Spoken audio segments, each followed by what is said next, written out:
ये कहानी है 1938 की। कैरली नाम के एक आदमी की हंगेरियन आर्मी में, और वो उस कंट्री का बेस्ट पिस्टल शूटर था।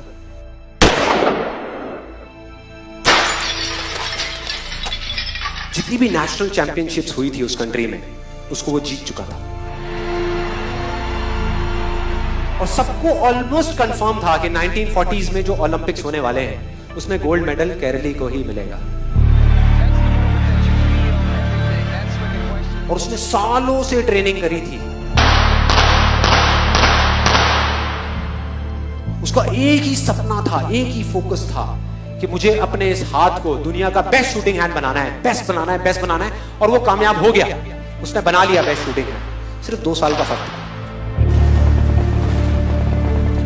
1938 में एक आर्मी का ट्रेनिंग कैंप चल रहा था। क्योंकि वो आर्मी में था तो एक एक्सीडेंट हो गया। उसके उसी हाथ में जिससे उसने गोल्ड मेडल जीतना था, उसमें एक हैंड ग्रेनेड फट गया और वो हाथ चला गया। जो उसका सपना था, जो फोकस था, सब खत्म।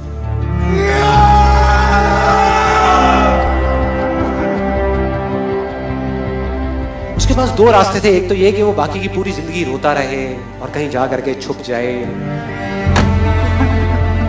या अपना जो गोल था जिस पे उसने फोकस किया हुआ था उसको पकड़ करके रखे। तो उसने फोकस किया उस पे नहीं जो चला गया था, जो उसके पास नहीं था।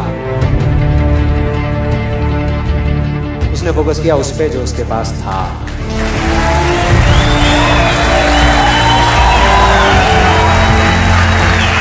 जो उसके पास था। और क्या था उसके पास में? एक लेफ्ट हैंड,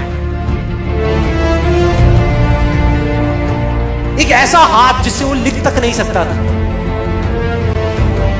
1 महीने तक उसका हॉस्पिटल में इलाज चला इस हाथ के लिए, और सही 1 महीने बाद अपनी ट्रेनिंग शुरू कर दी इस हाथ की।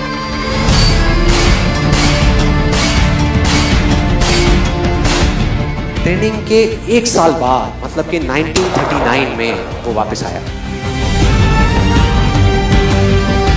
नेशनल चैंपियनशिप्स हो रही थी वहीं पे हंगरी में, और बाकी भी बहुत सारे पिस्टल शूटर्स थे वहां पर। उन्होंने जा करके उसको कांग्रेचुलेट किया। कहा कि यार देखो, ये होता है जज्बा, ये होती है स्पोर्ट्समैन स्पिरिट, कि इतना सब कुछ होने के बाद भी तुम यहां पर आए हो हमको देखने के लिए और हमारा हौसला बढ़ाने के लिए। किसी को नहीं पता था कि वो 1 साल से अपनी ट्रेनिंग कर रहा था लेफ्ट हैंड की। और उसने जवाब दिया, मैं यहां पर तुम्हारा हौसला बढ़ाने नहीं आया, तुम्हारे साथ कॉम्पीट करने आया हूं, तुमसे लड़ने आया हूं, तैयार हो जाओ। और कंपटीशन हुआ। बाकी सब वहां पर जितने भी लोग थे वो कॉम्पीट कर रहे थे अपने बेस्ट हैंड से। ये कॉम्पीट कर रहा था अपने ओनली हैंड से। ओनली हैंड से। कौन जीता? The man with the only hand, केरली जीत गया। लेकिन वो यहां नहीं रुका। उसका गोल क्लियर था कि मुझे इस हाथ को इस कंट्री का नहीं, इस पूरी दुनिया का बेस्ट शूटिंग हैंड बनाना है। उसने अपना सारा फोकस उठा करके डाला 1940 पे, जब ओलंपिक्स होने वाले थे। लेकिन 1940s के ओलंपिक्स कैंसिल हो गए वर्ल्ड वॉर की वजह से। हाँ।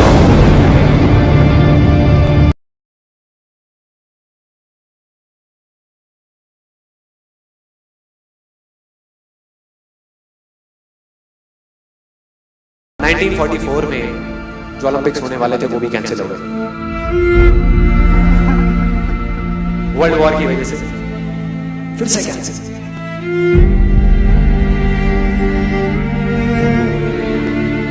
उसने अपना सारा फोकस उठा करके डाल दिया 1948 के ओलंपिक्स में।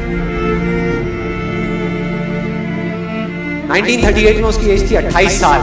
1948 में उसकी एज हो चुकी थी 38 इयर्स। और जो यंगर जो प्लेयर्स आते हैं निकल करके, उनसे कॉम्पीट करना मुश्किल होता चला जाता है। लेकिन मुश्किल नाम का ये वर्ड था ही नहीं उसकी डिक्शनरी में। वो गया, पूरे वर्ल्ड के बेस्ट शूटर्स आए हुए थे जो अपने बेस्ट हैंड से कॉम्पीट कर रहे थे, और ये अपने ओनली हैंड से कॉम्पीट कर रहा था। और कौन जीता?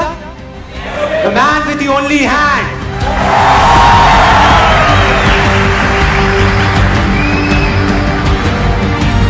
लेकिन वो तब भी नहीं रुका। 1952 ओलंपिक्स, दोबारा कॉम्पीट किया उसने, और इस बार गोल्ड मेडल कौन जीता? कैरल ली। 4 साल बाद दोबारा से, और पूरी की पूरी हिस्ट्री को बदल करके रख दिया ओलंपिक्स। इस पर्टिकुलर कंपटीशन में उससे पहले किसी भी एथलीट ने लगातार 2 गोल्ड मेडल्स नहीं जीते।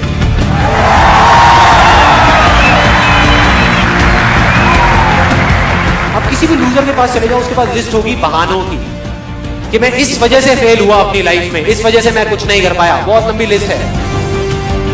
और दूसरी तरफ विनर के पास चले जाओ, उसके पास में 1000 वजह होगी वो ना करने की जो वो करना चाहता है, सिर्फ एक वजह होगी वो करने की जो वो करना चाहता है, और वो कर जाएगा।